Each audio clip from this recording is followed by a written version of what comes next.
बिस्मिल्लाहिर्रहमानिर्रहीम। अस्सलाम वालेकुम। उम्मीद है कि आप सब खैरियत से होंगे। जी students, let's start our today's lesson.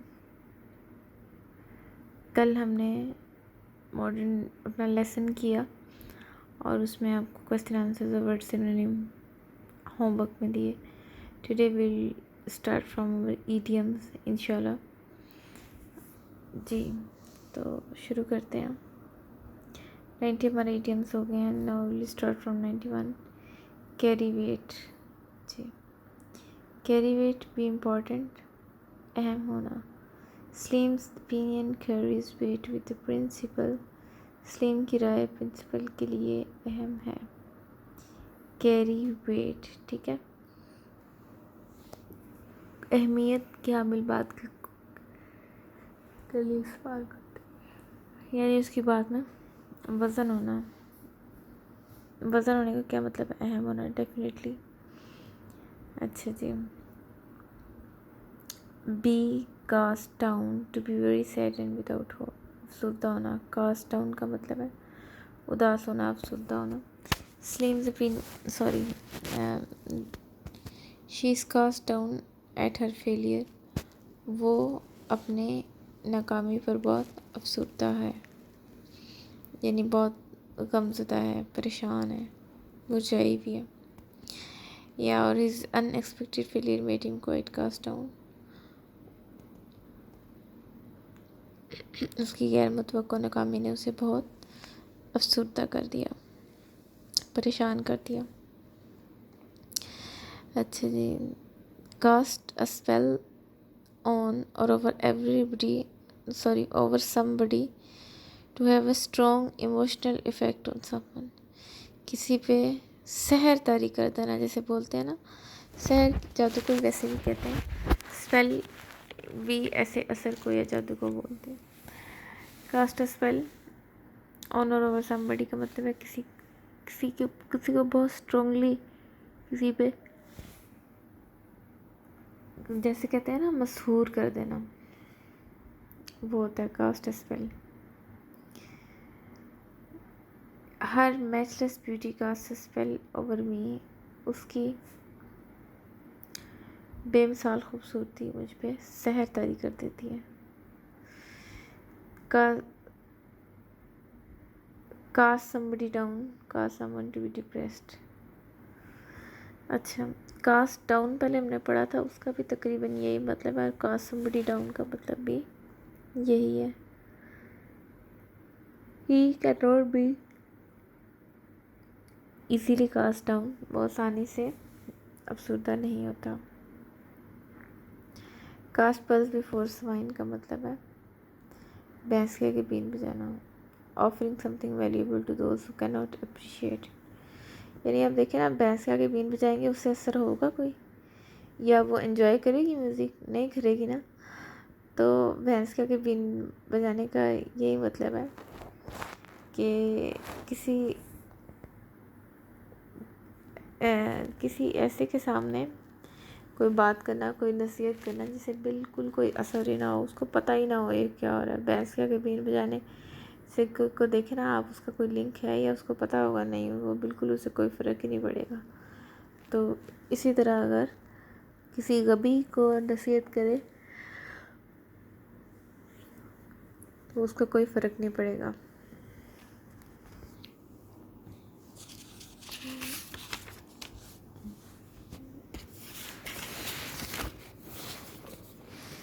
Next is casting vote. Casting vote means the vote that decides the defeat or victory of someone. यानी फैसला कुन vote. The casting vote of the chairman resulted in the victory of a candidate. Chairman का फैसला कुन vote हमारी उम्मीदवार की जीत पर मुंतज हुआ, यानी नतीजा निकला। अब देखें ना, फॉर एग्ज़ाम्पल 10 वोट्स हैं दोनों के, ये 100 कह लें, तो एक वोट जो जिताएगा वो कौन सा होगा? 101, ठीक है ना। या अगर 10 तो 11वां वोट जो है वो डिसाइड करेगा कि कौन उनमें से जीता है, तो उसे कहेंगे कास्टिंग वोट, फैसला कुन वोट। नेक्स्ट देखिए, A cat's paw, a person who is used by somebody else to do something risky or unpleasant. आला कार होना किसी का. Do not be a cat's paw for your boss. अपने boss का आलाकार मत बनो. यानी किसी को यूज़ किया जाए, किसी को किसी और के लिए, उसे कैट्स पा कहते हैं. किसी अपना मकसद पूरा करने के लिए अगर किसी को इस्तेमाल किया जाए तो.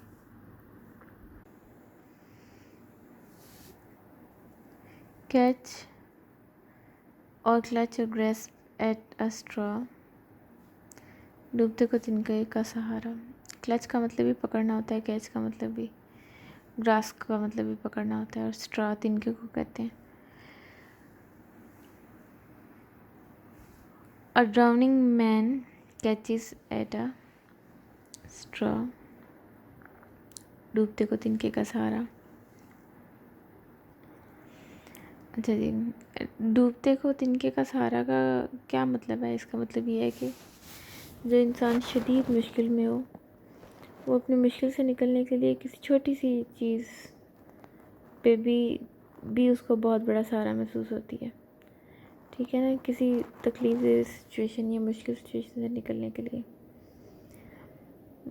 चीक पर जाऊल, पहलू पर पहलू. स्लीम सैट चीक पर jowl with me in the classroom. मेरे साथ पहलू पर पहलू बैठा था, यानी साथ बैठा हुआ था. चाइल्ड्स प्ले का मतलब होता है बच्चों का खेल. It is not a child's play to write a good book in a month. Child's play होता है जैसे उर्दू में कहते हैं ना, खाला जी का घर होना, वो मतलब है इसका. यानी एक अच्छी किताब लिखना कोई बच्चों का खेल नहीं है. अ क्लोज शेव. अ क्लोज शेव का मतलब है बाल बाल बजना. He had a close shave when a tree fell just where he had been standing. वो बाल बाल बचा जबकि एक दरख्त उस जगह पे गिरा जहाँ पे वो खड़ा हुआ था. यानी अनैरो स्केप भी कह सकते हैं इसको, अ क्लोज शेप को.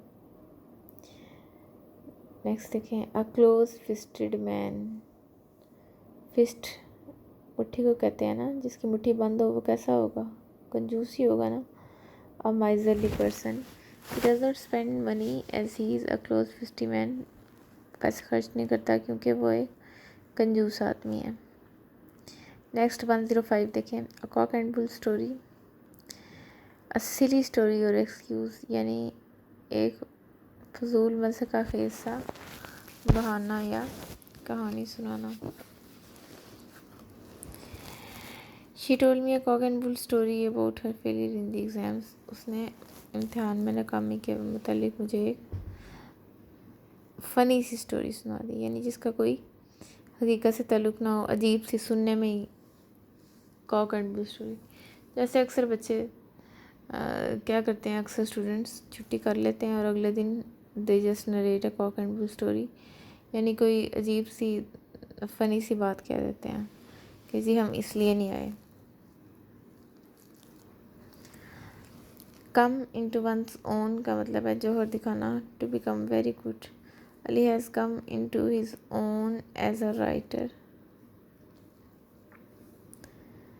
अपने बतौर लिखारी उसने अपने जौहर दिखाए. कम टू वंस ओन, जौहर दिखाना, यानी अपनी बेस्ट स्किल्स या बेस्ट अपने हुनर दिखाना. जी,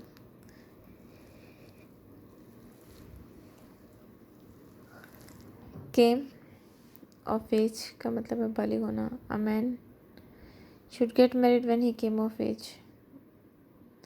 जब जवान हो जाए तो उसको शादी कर लेनी चाहिए. कम टू एन एंड का मतलब है ख़त्म हो जाना. To finish the war came to an end at last. आखिरकार जंग ख़त्म हो गई. कम टू ब्लोज का मतलब है to start hitting each other. From hot words they came to blows. तल्ख कलामी से वो हाथापाई पे उतर आए. ईडियम्स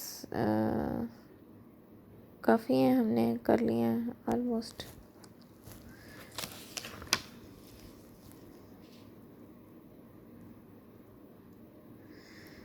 $91 to $110, 20 हमारे ATMs हो गए हैं आज के लिए, इतने काफ़ी हैं। आपने याद करने हैं इनको और सेंटेंसेस यूजेज इनका करेक्ट आना चाहिए। Now let's move on to our prepositions।